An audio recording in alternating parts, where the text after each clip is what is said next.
El libro del profeta Isaías. Isaías vivió en Jerusalén durante la segunda mitad del periodo del reino de Israel, y él habló a nombre de Dios a los líderes de Jerusalén y Judá. Primero que nada, él habló un mensaje sobre el juicio de Dios. Les advirtió a los líderes corruptos de Israel que su rebelión contra el pacto de Dios tendría un alto costo, que Dios usaría los grandes imperios, el de Asiria y después el de Babilonia, para traer su juicio sobre Jerusalén si persistían en la idolatría y la opresión al pobre. Pero ese anuncio estaba combinado con un mensaje de esperanza. Isaías creía profundamente que Dios cumpliría un día todas sus promesas del pacto, que Dios enviaría a un rey del linaje de David para establecer el reino de Dios. Recuerda 2 de Samuel 7. Que él guiaría a Israel a la obediencia a todas las leyes del pacto que se hicieron en el monte Sinaí. Recuerda Éxodo capítulo 19. Y todo esto sería para que la bendición y la salvación de Dios fluyeran hacia todas las naciones, como Dios le prometió a Abraham en Génesis capítulo 12. Y esta es la esperanza que movió a Isaías a levantar la voz contra la corrupción y la idolatría de Israel en su tiempo. Ahora, el libro tiene un diseño literario bastante complejo, pero hay una manera sencilla de ver cómo encaja todo junto. Los capítulos del 1 al 39 contienen 3 grandes secciones que desarrollan la advertencia de juicio de Isaías a Israel. Y todo culmina en un evento señalado al final del capítulo 39, la caída de Jerusalén y el exilio del pueblo en Babilonia. Pero en los capítulos del 1 al 39 también hay un mensaje de esperanza, de que después del exilio, todas las promesas del pacto de Dios se cumplirían. Y en los capítulos del 40 al 66 retoman esa promesa de esperanza y la desarrollan más. En este video solo nos enfocaremos en los capítulos 1 al 39. La primera sección principal se enfoca en la visión de juicio y de esperanza de Isaías para Jerusalén. Y comienza conforme Isaías acusa a los líderes de la ciudad de rebeldía contra el pacto, idolatría e injusticia. Y Dios dice que Él juzgará a la ciudad enviando a las naciones a conquistar a Israel. Isaías dice que esto será como un fuego purificador que acabará con todo lo que es indigno en Israel para crear una nueva Jerusalén que esté poblada por un remanente que se ha arrepentido y regresado a Dios. E Isaías dice que entonces será cuando el reino de Dios vendrá y todas las naciones vendrán al templo en Jerusalén y aprenderán de la justicia de Dios, produciendo un tiempo de paz universal y armonía. Ahora, esta narrativa básica del juicio sobre la vieja Jerusalén, purificándola en una nueva Jerusalén, será repetida una y otra vez a lo largo del libro, siendo cada vez más detallada. Entonces, en el centro de esta sección tenemos la gran visión de Isaías. Dios sentado en su trono en el templo, y Él está rodeado por estas criaturas celestiales que están exclamando que Dios es santo, santo, santo. E Isaías de repente se da cuenta de lo corruptos que son él y su pueblo, Israel. Y él está convencido de que va a ser destruido por la santidad de Dios, pero no es así. La santidad de Dios en la forma de un carbón encendido viene y lo quema, pero no para destruirlo, más bien lo purifica de su pecado. Y conforme Isaías medita en esta extraña experiencia, Dios lo envía a realizar una tarea muy difícil. Él debe seguir anunciando el juicio venidero. Pero debido a que Israel ha llegado al punto sin retorno, sus advertencias tendrán un efecto paradójico y endurecerán al pueblo. Pero Isaías debe confiar en el plan de Dios. Israel va a ser cortado como un árbol y abandonado como un tronco en el campo. Y ese tronco será quemado y calcinado.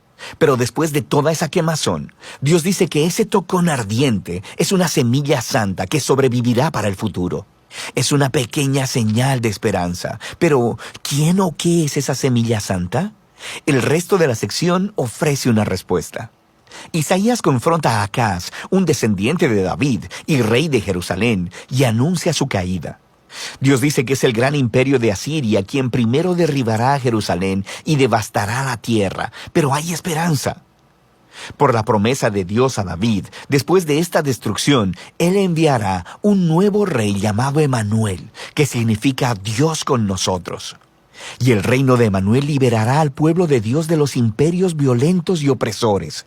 E Isaías describe a este rey venidero como un retoño nuevo que surgirá del viejo tronco de la familia de David. Y este rey es la semilla santa del capítulo 6. Y el rey será empoderado por el Espíritu de Dios para gobernar sobre una nueva Jerusalén y traer justicia para los pobres. Y todas las naciones buscarán la guía de este rey mesiánico.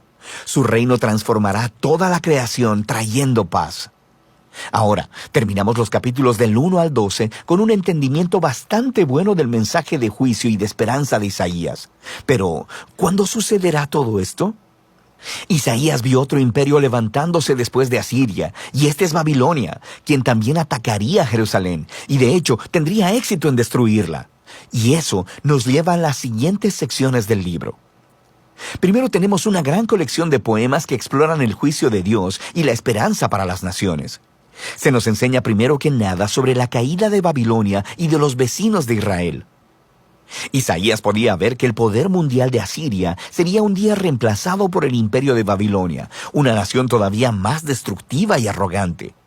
Y los reyes de Babilonia decían que eran más grandes que todos los otros dioses, así que Dios promete hacer caer a Babilonia. Y no solo Babilonia. Isaías nombra a los vecinos de Israel, acusándolos a todos de la misma clase de orgullo e injusticia, y predice su ruina eventual.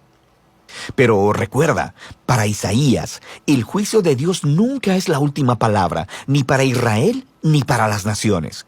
Y eso nos lleva a la siguiente sección, que es una serie de poemas que cuentan la historia de dos ciudades. Está la ciudad enaltecida, que se ha exaltado a sí misma por encima de Dios y se ha vuelto corrupta e injusta. La ciudad es un arquetipo de la humanidad rebelde, y se describe con un lenguaje que se toma prestado de las descripciones anteriores de Isaías de Jerusalén, Asiria y Babilonia, puestas todas juntas. Esta ciudad está destinada a la ruina y un día será reemplazada por la nueva Jerusalén, donde Dios reina como rey sobre una humanidad redimida, proveniente de todas las naciones, y no hay más muerte o sufrimiento. Estos capítulos son el clímax de esa sección y muestran cómo el mensaje de Isaías apunta mucho más allá de su tiempo. Era un mensaje para todos los que están esperando que Dios traiga justicia sobre los reinos violentos y opresores, y que traiga su reino de justicia, paz y amor sanador. La siguiente sección regresa el enfoque al ascenso y al descenso de Jerusalén. Y primero encontramos un conjunto de poemas donde Isaías acusa a los líderes de Jerusalén de volverse a Egipto para obtener protección militar contra Asiria. Él sabe que ese tiro le saldrá por la culata, e Isaías dice que solo confiar en Dios y el arrepentimiento puede salvarlos ahora, lo que se ilustra con la historia del ascenso de Ezequías, rey de Jerusalén. Justo como predijo Isaías, los ejércitos asirios vienen e intentan atacar la ciudad. Así que Ezequías se humilla delante de Dios y ora por liberación divina, y la ciudad es salvada milagrosamente de un día para otro. Pero el ascenso de Ezequías es seguido inmediatamente por su caída. Él recibe a una delegación de Babilonia e intenta impresionarlos al mostrarles los tesoros, el templo y los palacios de Jerusalén. Es claramente un esfuerzo para hacer otra alianza política para recibir protección. Isaías se entera y confronta a Ezequías por su necedad. Él predice que este aliado un día lo traicionará y regresará como enemigo para conquistar Jerusalén. Y sabemos por Segunda de Reyes, capítulo 24 y 25, que Isaías tenía razón. Más de 100 años después, Babilonia traicionaría a Jerusalén, vendría y destruiría la ciudad, su templo, y llevaría a los israelitas en exilio a Babilonia. Y así, todas las advertencias de juicio divino de Isaías, en los capítulos del 1 al 39, llevan hasta este momento. Se demuestra que él es un verdadero profeta, porque todo sucedió como él dijo. Pero recuerda que el propósito del juicio de Dios era purificar Jerusalén y traer la semilla santa y el reino mesiánico sobre todas las naciones. Y esa es la esperanza que se explora en la siguiente parte del libro. Pero por ahora, de eso tratan los capítulos 1 al 39 de Isaías.